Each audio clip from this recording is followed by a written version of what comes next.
Sí, muchas gracias, señor presidente. Me disculpo. Lo que él desee. Ya comprendo las circunstancias. Bien, sí, estaba interviniendo en este momento en otra comisión y yo puedo intervenir ya, si me da la palabra. ¿Cómo no? Muy bien, pues muchas gracias y de nuevo, y gracias también por su comparecencia al señor Tomé Muguruza, magistrado del Tribunal de Cuentas de la Unión Europea en representación del Reino de España, que nos ha venido a informar de una cuestión que no sé si concierne mucho al tribunal. Perdón, señor presidente, ¿de cuánto tiempo dispongo, por favor? No he recibido ninguno, pero dada la premura con la que vamos, le ruego que se oriente en torno a los 5 o 7 minutos. De acuerdo, muchas gracias. Bien, perdón por esta interrupción, señor compareciente. Bien, yo no sé si esto es una cuestión que concierna verdaderamente al Tribunal de Cuentas de la Unión Europea. Yo he leído el informe que usted ha facilitado con anterioridad al efecto de la celebración de esta comparecencia y de este acto. Pero yo observo en este informe unas omisiones que me atrevería a calificar graves por parte del Tribunal de Cuentas de la Unión Europea y, en general, sobre cualquier iniciativa de la Unión Europea en esta materia. Aquí hay una expansión sorprendente digo aquí en Europa, en la Unión Europea, que es de lo que estamos hablando, sorprendente acerca de la necesidad de contrarrestar, limitar, corregir ciertos abusos que se hace en las comunicaciones, esencialmente desde el desarrollo de Internet y posteriormente a las redes sociales, porque se dice que en estas comunicaciones se permite que haya libertad para comunicar contenidos falsos. Bien, y entonces esto, obedezca a una realidad o no, hago abstracción ahora de una afirmación que siente como hipótesis que sea cierto lo uno o lo otro, se dice esto es inadmisible, es lesivo de la democracia. En fin. Bueno, yo lo que quiero decir aquí no es que Vox, desde luego, esté a favor de que se transmitan noticias falsas, ni en redes, ni en Internet, porque, entre otras cosas, es el partido que sufre más la difusión abusiva de noticias falsas sobre él.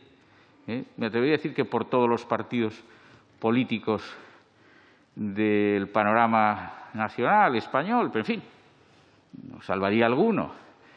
Pero, en todo caso, digo que no es que nosotros nos repugne o no nos deje de repugnar la utilización o el ejercicio de un derecho como ese, que es el de la libertad de la comunicación, para difundir noticias falsas y aprovechar esa expansión hoy cuasi universal y ilimitada que ofrece Internet y las redes sociales. Ahora bien, esto tiene un remedio muy sencillo. Un remedio muy sencillo en la teoría conforme con los principios de un Estado democrático de derecho, que es que la represión del uso abusivo de la libertad de comunicación con una vocación de expansión de noticias falsas en las redes sea competencia exclusiva de la magistratura, de las magistraturas nacionales. Toda acción política en cabeza de autoridades gubernativas o de autoridades supranacionales, aunque sean de la Unión Europea, ordenadas a tal fin, no es conforme con el respeto debido y la tutela de los derechos fundamentales. Lamento decirle al señor compareciente que esto es así, lo comparta o no el Tribunal de Cuentas de la Unión Europea, porque pretender lo contrario es subversivo. Y es subversivo porque subvierte principios elementales del ordenamiento constitucional y de su aplicación. Solamente los jueces, como poder independiente, son aquellos que pueden reprimir en el ejercicio de la función jurisdiccional estos abusos en el ejercicio de derechos fundamentales. Nada más. Nada más. Y todo lo demás, francamente, son políticas, como digo, muy poco respetuosas, con una concepción cabal de lo que la democracia es y, desde luego, como digo, subversivas por aquellos que, según parece, son los guardianes de esa democracia que pretenden simplemente reprimir y alterar con estas pretensiones fuera de todo lugar. Y entonces se nos podrá decir, porque se ha dicho, con motivo, por ejemplo, pues qué sé yo, del cierre de la cuenta Twitter del presidente de los Estados Unidos, señor Trump, se ha dicho, es que el señor Trump nada puede hacer, porque como Twitter es una entidad privada, dispone y decide lo que a su juicio conviene y considera en orden a seguir prestando el servicio de un particular muy distinguido, como es el presidente de los Estados Unidos, pero no deja de ser un particular que contrata la prestación de un servicio con esa entidad llamada Twitter. Falso de toda falsedad y en desconocimiento grave, de nuevo, de una doctrina constitucional como es la doctrina Mittelbare Drittwirkung, que es una doctrina alemana recibida, por ejemplo, por la doctrina del Tribunal Constitucional Español, que permite que se fiscalice por el Tribunal Constitucional la violación de derechos fundamentales en relaciones interprivatos. Es decir, que en las relaciones entre partes privadas, esa naturaleza privada de la relación no excluye que se pueda producir y edificar una lesión de derechos fundamentales. Por consiguiente, está sometido a un enjuiciamiento no de constitucionalidad, claro, sino un enjuiciamiento tuitivo de los derechos fundamentales por la vía del recurso de amparo que existe en España. Y en las jurisdicciones en las que los tribunales constitucionales no conocen de recursos de amparo, son otros tribunales quienes conocen de la violación de derechos fundamentales. Porque sabido es que Kelsen no concibió, cuando configuró el modelo de control de constitucionalidad que se sigue en España en la Constitución del 78, no lo configuró como competente para un recurso como el amparo constitucional. De modo que esto no es cierto tampoco. No es cierto. Y, por lo tanto, de nuevo observamos en este tipo de juicios, vamos a decir, de entusiasmo privatista, digámoslo claramente, a favor de estas entidades que actúan globalmente, Twitter y compañía, ¿no? En Francia lo que se llaman las GAFA y todas estas entidades, que por lo demás hacen pingües beneficios también de modo global, porque se enriquecen universalmente, no es cierto que no estén sujetas a ningún tipo de control cuando con sus decisiones violentan derechos fundamentales, en este caso como debe ser el de libertad de comunicación. No es cierto que no estén sujetas a ese control jurisdiccional cuando violentan, como digo, derechos fundamentales en razón de su naturaleza privada que les permite, en fin, sustraerse a cualquier tipo de control por parte de los jueces. Pero vamos a ver, ¿qué entendimiento es esto, más allá de doctrina Mittelbare Drittwirkung o no, que es una realidad, como digo, hoy incontestable en lo que es el acervo constitucional español? Pero ¿qué idea es esta de que una entidad, por ser privada, puede hacer lo que quiera en sus relaciones con sus clientes o con aquellos con los que contrata? Es más, diré, la denegación de la prestación del servicio en términos, por ejemplo, como hizo Twitter en Estados Unidos con el presidente Trump, en España sería delito con arreglo al Código Penal. Ese tipo penal está vigente. Bien, por último, esta cuestión de las noticias falsas, su control, ha dado lugar a que Vox hace ya bastantes meses registrase en esta Cámara una proposición de ley sobre el fact-checking. ¿Por qué? Porque llegamos a la conclusión de que las entidades que aseguran ese servicio de fact-checking, es de comprobación de veracidad de las noticias que circulan, son entidades que no son neutrales, que son entidades, lo que se llama en la jurisprudencia, entidades de tendencia. De tendencia, sí, tiene una tendencia ideológica clara. No voy a poner nombres de las que actúan en España, o sí, Neutral, Maldita y no sé cuántas más.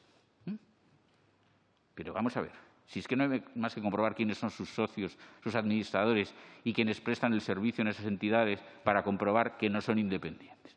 Entonces, ¿cómo se puede estar en la red actuando como entidad independiente, garante de la autenticidad de las noticias, cuidado, de la veracidad del contenido de las noticias, por entidades de tendencias, entidades dependientes de partidos políticos, de grandes grupos de prensa con una orientación ideológica conocida, etcétera? En esa proposición de ley lo que exigimos es que para prestar ese servicio haya una declaración previa de ideología de esas entidades. De modo que el usuario, si acude a Neutral o Maldita, sepa, esta entidad pues es afín, qué sé yo, por decir algo, porque no sé, al Partido Socialista, por ejemplo, que le gustan mucho estas cosas, al Grupo Prisa, muy afín al Partido Socialista, o grupo que, en fin, uno de sus medios principales de comunicación, como fue el diario El País, la directora, doña Soledad Gallego Díaz, dijo en una intervención muy conocida en una prensa en Madrid que el periódico Vox, el periódico El País, tendría una actitud militante contra el partido Vox y que pretendía su desaparición. Eso es público. Y entonces esta señora va a poder guardar relación de dependencia más o menos conocida con entidades que dicen que son neutrales al efecto de controlar la veracidad de noticias que afectan a los partidos políticos y a la vida política. No, esto es una falta de seriedad y ahí sí hay un vacío, porque es una novedad absoluta este tipo de actividad, por rellenar por el legislador. Y nada más, veo que hay algunos que, en fin, quizá con razón, consideran que me he alargado mucho. A lo mejor es que no les ha gustado lo que he dicho. Lo lamento, pero nada más. Muchas gracias, señor presidente, y muchas gracias al señor compareciente.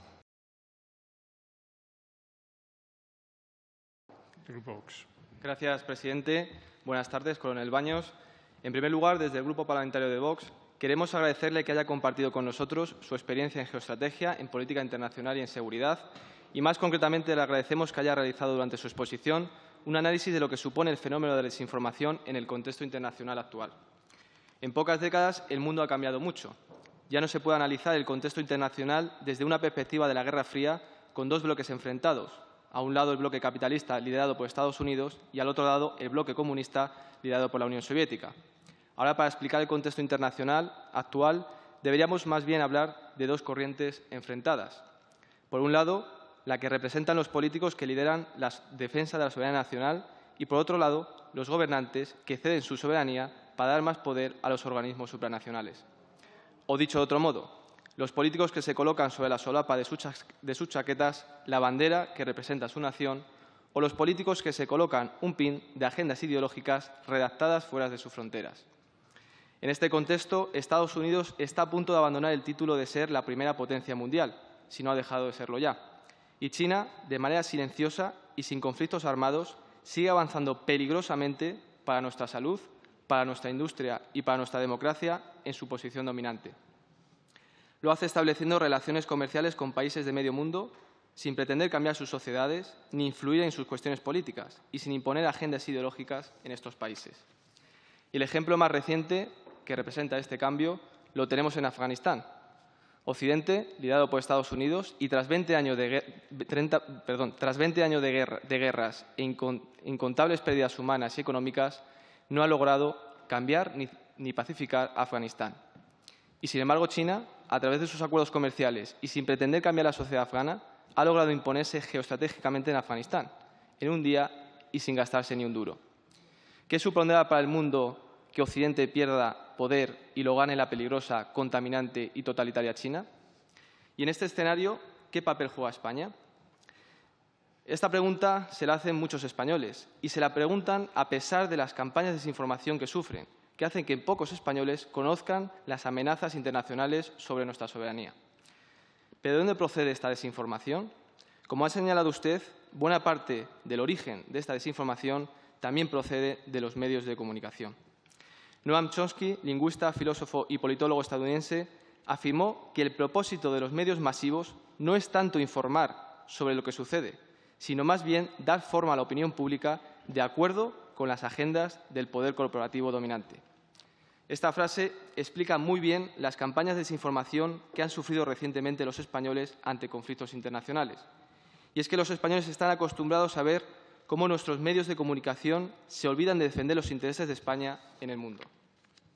Puede que sea porque buena parte de las corporaciones mediáticas que controlan la información en España tienen dueños que viven fuera de nuestras fronteras, como Mediaset, donde su propiedad procede fundamentalmente de un grupo financiero italiano, o también porque muchos de sus accionistas proceden incluso de otros continentes, como le ocurre al Grupo Prisa. Sea lo que sea, la realidad es que muchos analistas consideran que los grandes medios de comunicación españoles actúan como los principales agentes de desinformación. En sus medios se resumen los conflictos internacionales con cuestiones secundarias y, sobre todo, con perspectivas que se ajustan a lo políticamente correcto, pero que no reflejan la realidad de los hechos ni responden a estrategias de seguridad ni a la defensa de nuestros intereses nacionales y de nuestra soberanía. Y voy a poner algunos ejemplos. Hace unos meses, el pasado mayo, Marruecos atacó a España dirigiendo un ejército civil invadir Ceuta. Una de las cuestiones que centraron las noticias de los medios de comunicación durante esos días fue la explicación de por qué Marruecos forzó a que miles de personas asaltaran nuestras fronteras. Buena parte de los periodistas justificaron incluso la invasión, explicándola como consecuencia de la entrada en nuestro país, con colaboración del Gobierno, del líder del Frente Polisario. Sin embargo, los medios evitaron dar una explicación más exhaustiva a los españoles de la amenaza que supone Marruecos para España y cómo este país pretende expandir su soberanía marítima en aguas españolas, en las zonas de Canarias y también en las ciudades que ellos llaman falsamente ciudades ocupadas de Ceuta y Melilla. Y encima, desde las televisiones, se pretendió blanquear una invasión en nuestro territorio diciendo que se trataba de una crisis humanitaria. Muchos españoles se preguntan hoy todavía por qué los medios ocultan la amenaza real que sufre España por parte de Marruecos y la situación de inseguridad que sufren los españoles que viven en Ceuta y Melilla. Algo parecido ha sucedido hace unas semanas con la victoria del movimiento talibán en Afganistán, que fue utilizado por la izquierda para justificar sus políticas de puertas abiertas, en lugar de defender el sentido común y pedir que los miles de refugiados afganos fueran acogidos por sus países vecinos, con los que comparten cultura y religión. ¿Por qué sucede esto? La historia nos ha demostrado en centenares de ocasiones cómo los gobiernos han utilizado los medios de comunicación para justificar guerras. Sin embargo, en la actualidad da la sensación, al menos en España, que los medios intentan suavizar los conflictos, distraer o desorientar, como ha dicho usted durante su comparecencia, a los ciudadanos para evitar que España se posicione en el mundo. Y si ese es su objetivo, que es lo que parece, ¿por qué sucede? Y si no, que lo están consiguiendo, y si no, que se lo digan a Pedro Sánchez, que cada vez que asiste a una cumbre internacional pasa desapercibido. Y un ejemplo también reciente que verdaderamente alarma. La semana pasada un grupo de ciudadanos estaba disfrutando de su día libre en una terraza de Torre Pacheco, en Murcia, cuando un marroquí estampó su coche contra ellos. En el coche, el terrorista dejó una nota en la que reconocía que se trataba de un atentado. Y estoy seguro de que muchos de los que solo se informan a través de la televisión desconocen que España sufrió la semana pasada un atentado yihadista. Eso sí, creen que grupos de encapuchados se organizan para dar palizas a los homosexuales. Es decir, ocultan la verdad, la verdadera realidad que sufre España, la de la inseguridad en sus calles provocada por la inmigración ilegal y descontrolada, y pretenden crear un problema que en la vida real los españoles no sufren. Y voy terminando con una conclusión. Todos podemos recordar las batallas sin cuartel que había antes entre los grandes medios de comunicación en España. Telecinco contra Antena 3, El País contra El Mundo, la cadena SER contra la COPE. Eso era pluralidad informativa, o al menos tenía una gran apariencia de serlo. Ahora nadie se pisa el callo. Reman todos en la misma dirección, que desafortunadamente no es la de defender a España, sino la de defender los intereses de unas élites políticas y económicas que no han votado los españoles. Todos cuentan lo mismo, todos usan las mismas etiquetas, todos repiten las mismas consignas y todos tienen el mismo punto de vista en todos los asuntos sensibles. Inmigración, ideología de género, corrección política, emergencia climática. Por supuesto, el debate es inexistente y donde sí se produce, en las redes sociales, los ciudadanos perciben que cada vez es más difícil hacerlo. Ante esta situación, desde el Grupo Parlamentario de Vox le planteamos lo siguiente. Nos gustaría que nos concretase cómo los españoles pueden defenderse de los principales agentes de desinformación que no están muy lejos de aquí, los tenemos dentro de nuestras fronteras y algunos de ellos quizás están en esta misma sala como ha ocurrido hace unos minutos, cuando hemos visto a un diputado separatista atacar a España a través de la mentira.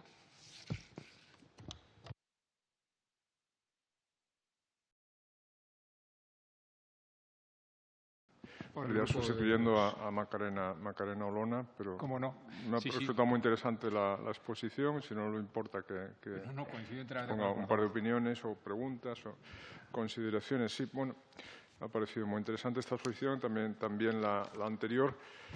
Y sobre todo me parece interesante que desde, no sé cuál es su ideología, la verdad, pero sospecho que estamos bastante alejados ideológicamente y paradójicamente pues llegamos a conclusiones hasta cierto punto similares o a inquietudes similares sobre el poder desmesurado de las Big Tech, de las grandes plataformas tecnológicas y su pues cuasi monopolio de la información o del tráfico de opiniones en el mundo actual, ¿no? Y el mejor símbolo de esto, del poder enorme de las Big Tech y su posibilidad de influir en la situación política es la expulsión de Donald Trump o el cierre de la cuenta de Donald Trump en plena campaña electoral, en plena batalla postelectoral sobre la licitud de los resultados y tal de Twitter, ¿no? Bueno, mi posición o mi impresión, yo no soy experto en esto ni mucho menos, sobre este concepto de las fake news es que hasta cierto punto es un concepto que traduce la frustración o el pataleo de los medios tradicionales, del estamento periodístico tradicional, por haber perdido el monopolio de la producción de información. Claro, la situación clásica era que los periodistas producían información y los demás la consumíamos pasivamente. Desde el momento en que aparece Internet y las redes sociales, pues todos somos simultáneamente o podemos ser simultáneamente productores y consumidores de información. Ciertamente, esa nueva situación abre la puerta a la posibilidad de difusión de noticias infundadas o información poco rigurosa, la manipulación de las emociones, etcétera, etcétera. Se abre la puerta también a un riesgo de quedar encerrado en una cámara de eco ideológico, en el sentido de que solo nos relacionamos o consumimos opiniones de los que piensan como nosotros, lo cual nos reafirma cada vez más nuestros prejuicios, etcétera. Pero claro, eso que ocurre en las redes sociales ocurre también en los medios tradicionales, es a donde quería ir a parar. Y es una de las razones por las cuales hemos visto en las redes sociales una alternativa al periodismo convencional. Y es que el periodismo convencional era en gran parte culpable de un sesgo ideológico muy acentuado y es las razones por las que ha perdido su credibilidad ante tanta gente. Hay estudios en diversos países que acreditan que hasta un 90-95% de los periodistas se identifican como de izquierdas o progresistas, ¿no? Eso no es un reflejo fiel del paisaje político, el paisaje ideológico de la sociedad, que sería pues como de 50-50. O sea, si hay un 50% de personas, digamos, de derechas en la sociedad, ¿cómo es que solo hay un 5% de periodistas de derechas? Y no es solo que se dé esa desproporción, es también que eso influye, o al menos muchos percibimos que influye, en su forma de hacer periodismo. Es decir, que muchos periodistas son más bien activistas, la tendenciosidad en su tratamiento de información pues es escandalosa y, ya digo, son percibidos por buena parte de la sociedad simplemente como activistas al servicio de una causa. Por tanto, han perdido su credibilidad y por eso nos refugiamos en las redes sociales y por eso en parte también el éxito de las redes sociales. Voy a poner un par de ejemplos del fin de semana pasado, pero ya les ha evocado mi compañero Manuel Mariscal antes. La gran noticia de este fin de semana era la marcha de 50 lunáticos por el barrio de Checa gritando consignas infames, homófobas, etcétera. Esa era la gran noticia del fin de semana, que ocultó, por ejemplo, nada menos que lo que ya se confirma cada vez más como un atentado yihadista, el último atentado yihadista en España, lo de Torre Pacheco, lo dijo antes mi compañero, no fue un accidente, varias personas lo vieron rezando antes de subirse en el coche, y después de haber atropellado a una persona y matarla, pues el magrebí en cuestión se remató a sí mismo a cuchilladas, que no es algo que suelen hacer los accidentados de coche, ¿verdad? Rematarse a sí mismos a cuchilladas. Este atentado yihadista ha sido ocultado este fin de semana por la sobreexposición de esa marcha de 50 lunáticos por el barrio de Chueca, a los que, por cierto, además, escandalosamente se les intentaba asociar con Vox, lo cual es escandaloso y es calumnioso porque, por supuesto, Vox jamás ha propugnado la intolerancia hacia los homosexuales o la persecución de los homosexuales. La cadena 4 llegó a yuxtaponer las imágenes, a solapar imágenes de la marcha de Chueca y de dirigentes de Vox hablando, ¿no? Entonces, esta es la razón por la que muchas personas ya no se fían del periodismo tradicional, muchas personas, efectivamente, se han pasado a las redes sociales y se nutren fundamentalmente de ellas. Pero, claro, el problema es que esa tendenciosidad y ese sesgo llegue también a las propias plataformas, es lo que muchos ya sospechamos, ¿no? Usted ha aludido a ello en parte cuando ha hablado de la clave está en los algoritmos. Y claro, ¿qué pasa si los algoritmos están sesgados ideológicamente?